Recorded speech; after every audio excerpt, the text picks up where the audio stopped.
feel comfortable pero safe. Wala ka bang masamahin na diba? Gusto mo na lang may balak. Define masama. Ito, nasubukan nyo ng malagay.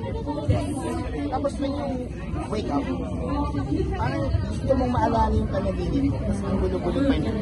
The more you try to remember, the more you forget. Nangyari na. Example, you woke up na you're riding a bike. Tapos, ano ba yung ginawa ko before riding a bike? Kumain ako ng nachos.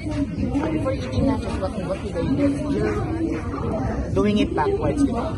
Pero the more you remember it, the more you forget it. Kasi yung mga tao around you, alam mong siya yun, pero malabo yun. Pero alam mong siya yun, pero malabo yun. Ayan. Tapos, at the back of your mind, meron dyan isang tao na malabo yun in your dream. And he will tell you, or she will tell you a number between 1 to 9. The first number that will go inside your mind, say it aloud. 1 to 99. First number that will go inside 29. Any particular reason why 29? Very good. Hindi dapat nag-iisip. Yung una lang pumasok. Did you change your mind? No. That was the first time. You did it. I'll be showing you here. I have here a notepad on my phone.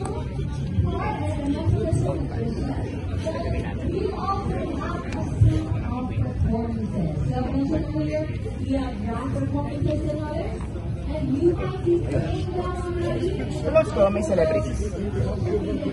Can you please check, sir? Iba-iba po ba yung pangalan ng celebrity? Can you name one that you know? Yeah. You know one? Yeah. How about you? Are they all different? They are. You know one or you know a lot? How about you? You know a lot? You know one? 199. All different, right? What was your number? 29.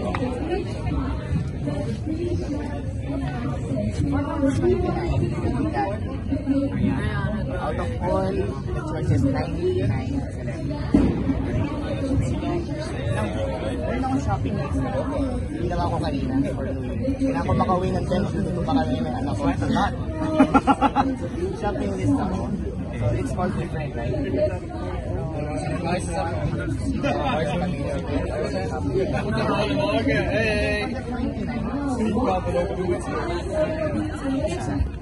So that's the first number to remind me. So for my notepad, I match yung Ariana Grande and the pizza. If you thought of another number, another my shopping list.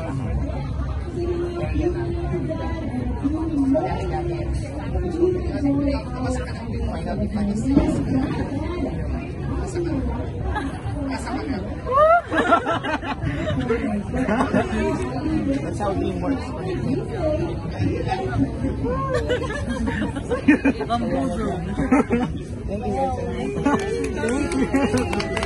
Thank you.